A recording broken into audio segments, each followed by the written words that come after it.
Hola, bienvenidos a todos. J'espère que vous allez bien. Ici, ça va. On a repris l'école après 2 semaines de vacances scolaires. Ça fait du bien. Ça fait du bien de reprendre. Moi, je suis très cyclique. Je ne sais pas si vous êtes comme ça. Bon, souvent les femmes, on est comme ça, mais moi, j'aime bien, voilà, bien profiter du cycle de la période de vacances. Puis après, j'aime bien reprendre le rythme entre guillemets, hein, métro boulot dodo, même si nous, c'est très soft. On habite au bord de mer, on est quand même très chill, hein. Euh, mais voilà, j'aime bien reprendre un petit peu ce cycle-là où je peux me retrouver vraiment à bosser, de manière, optimale en tout cas, sans les enfants, en plus à m'occuper à côté. Donc ça fait du bien d'avoir repris le rythme. Aujourd'hui, on va s'attaquer à un sujet, à une phrase que j'entends souvent, c'est: «Je vais bien, donc j'ai pas besoin de me faire aider. J'ai pas besoin d'accompagnement».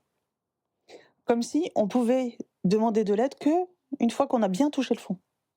C'est comme si le coaching ou d'ailleurs la thérapie était uniquement là pour réparer quelque chose qui est cassé ou abîmé.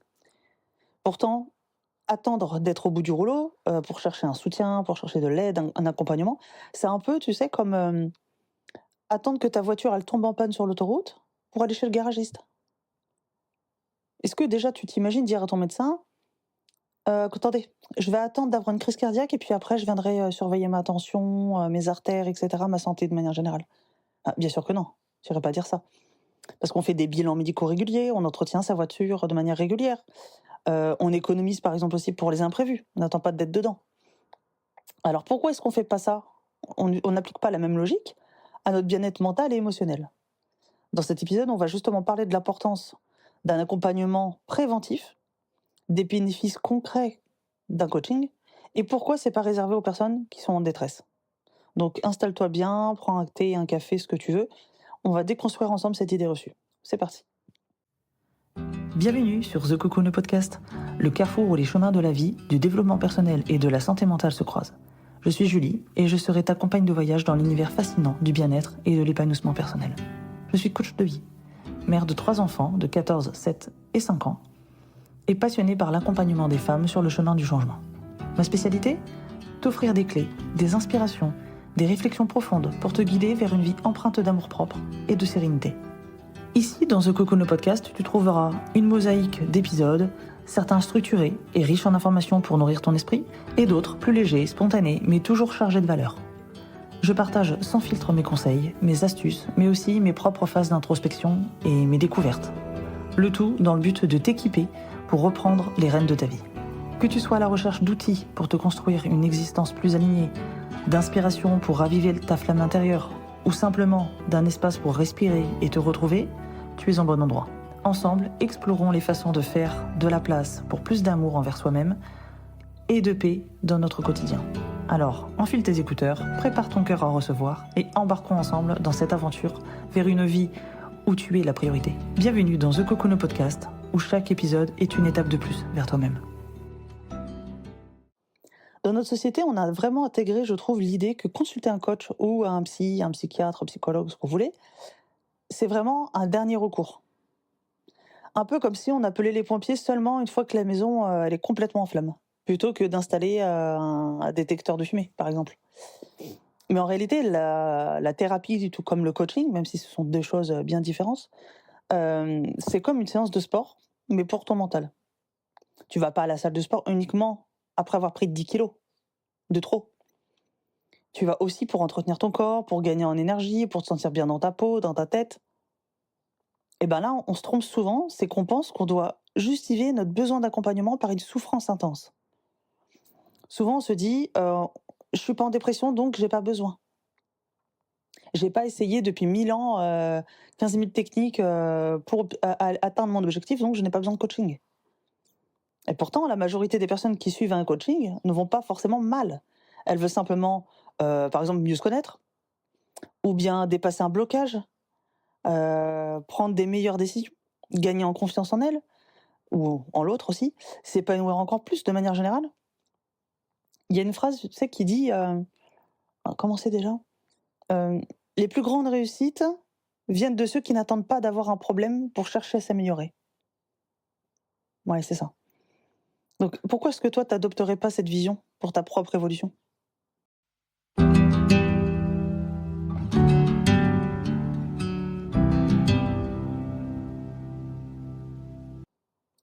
Le problème, en fait, d'attendre d'être, au fond du trou pour se faire accompagner, c'est que plus on tarde, plus c'est difficile de remonter la pente. D'ailleurs, j'ai trouvé, en réfléchissant un petit peu à cet épisode, j'ai trouvé une étude de l'OMS qui dit que la plupart des gens, écoute bien, c'est affolant, je trouve ça, ça m'a choqué. La plupart des gens mettent en moyenne entre 7 et 10 ans avant de demander un accompagnement lorsqu'ils ressentent un mal-être psychologique. 7 à 10 ans. C'est chaud quand même en vrai. Imagine le nombre d'opportunités perdues, d'années passées à douter, à stagner, à subir sa vie. Parce que du coup, plus on attend, plus ça prend de l'ampleur. On est bien d'accord. Et pourtant, quand on y pense, on n'attend pas d'avoir une rage de dents insupportable pour aller chez le dentiste. On fait des contrôles réguliers, on anticipe. On y va une fois par an. Pareil pour la gynéco. Ok. Pourquoi est-ce qu'on n'applique pas la même logique à notre vie perso, à nos émotions, à nos aspirations? Tiens, pose-toi par exemple la question, si tu savais que dans 5 ans, tu serais beaucoup plus épanoui, beaucoup plus aligné, plus confiante en toi, est-ce que tu accepterais d'attendre que quelque chose aille mal pour te donner cette chance?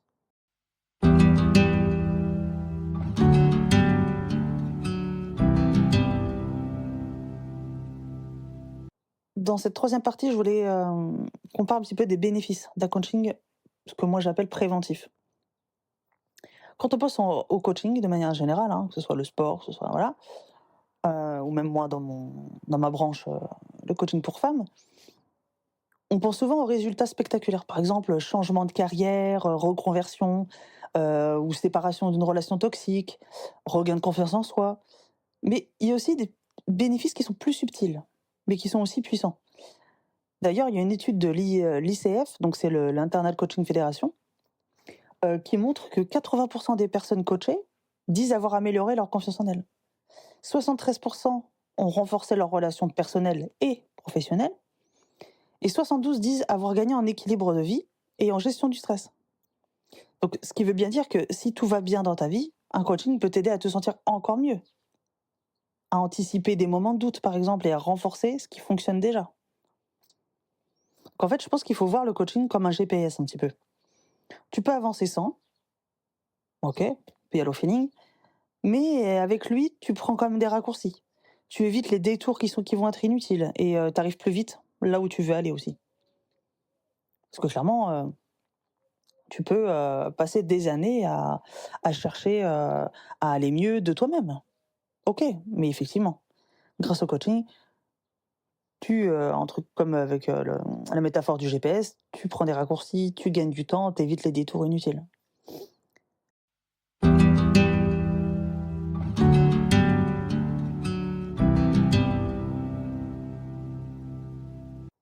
Dans cette quatrième partie, je veux vraiment mettre l'accent sur l'idée que se faire aider, ce serait égal à être faible. Ça, c'est quelque chose qui revient souvent et que je ne supporte pas d'entendre, vraiment. Parce que c'est vraiment un des freins majeurs, c'est ça, c'est la peur du regard des autres. Si je me fais accompagner, ça veut dire que je suis pas assez forte pour y arriver toute seule. Les autres font face à leurs problèmes sans aide. Pourquoi pas moi? euh, Je veux pas passer pour une personne qui ne sait pas gérer sa vie, par exemple. Sachez bien que moi, pour ma part, et je pense pouvoir parler quasiment au nom de quasi tous mes confrères consoeurs, coach, on ne vous juge pas, hein. Parce que déjà, sans vous, on ne travaillerait pas. Déjà, il faut bien dire les choses, de une. Et de deux, moi, je trouve que c'est l'inverse. Il faut vraiment du courage, et donc c'est l'opposé d'être faible, on est bien d'accord, pour pouvoir se dire, ok, j'ai besoin qu'on m'accompagne, j'ai besoin d'aide, j'irai encore mieux, je vais atteindre encore mieux mes objectifs, encore plus vite, etc. Par exemple, faut pas croire, mais les plus grands sportifs, les plus grands entrepreneurs, les artistes, ils réussissent pas tout seuls, hein. Ils ont des coachs, ils ont des mentors, ils ont des gens qui les accompagnent pour les aider à aller plus vite et plus loin. Et pourtant, ils sont puissants, ils sont forts, chacun dans leur branche. Donc choisir un coach ou une coach, c'est pas un signe de faiblesse, mais c'est vraiment un investissement en soi. C'est choisir de pas rester dans l'attente. C'est décider d'aller chercher ce qui est le mieux pour toi. Donc moi je trouve que si on arrêtait de penser qu'être forte signifie tout affronter seule, c'est un petit peu comme, le fait, la charge mentale, hein. On est aussi bon, il y a aussi, bon voilà, le patriarcat, tout ça, mais il y a aussi le fait qu'on a notre fierté souvent nous les femmes et on: «Non c'est bon, laisse, je gère. C'est bon, moi je sais faire» ou «Je fais mieux que toi, non laisse, je vais gérer». Bah oui, mais à ce moment-là, faut pas venir pigner après, que du coup on est surchargé, OK? Vous serez pas moins forte à déléguer ou à demander un peu de renfort. Donc si être forte, je pense, c'était aussi de savoir demander du soutien et se donner les moyens d'évoluer. Je pense que moi je vois les choses comme ça.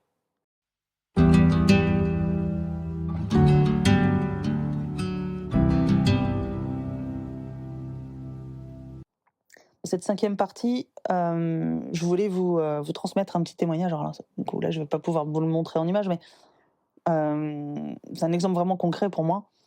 J'avais envie de vous parler, d'une de mes clientes. On va l'appeler Emma parce que je garde l'identité, pour moi des personnes que je coach. Parce que voilà, c'est une question de respect de leur intimité, de leur vie et cetera.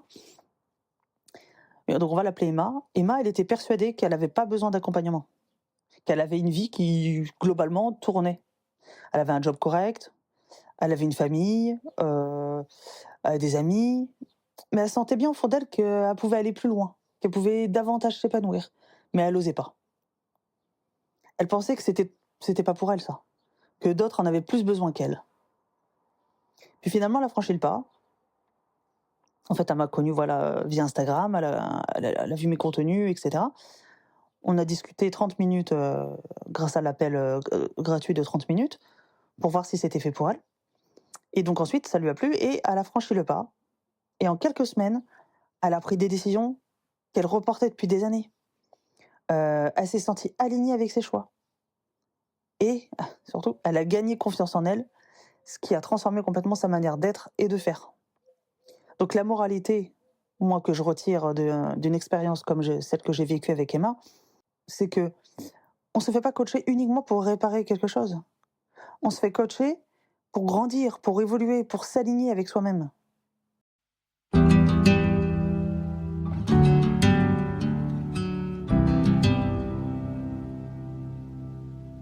Pour conclure, je dirais que si tu ressens qu'il y a quelque chose en toi qui te dit: «J'aimerais aller plus loin, mais je sais pas comment», alors moi je pense que c'est peut-être le bon moment pour te faire accompagner.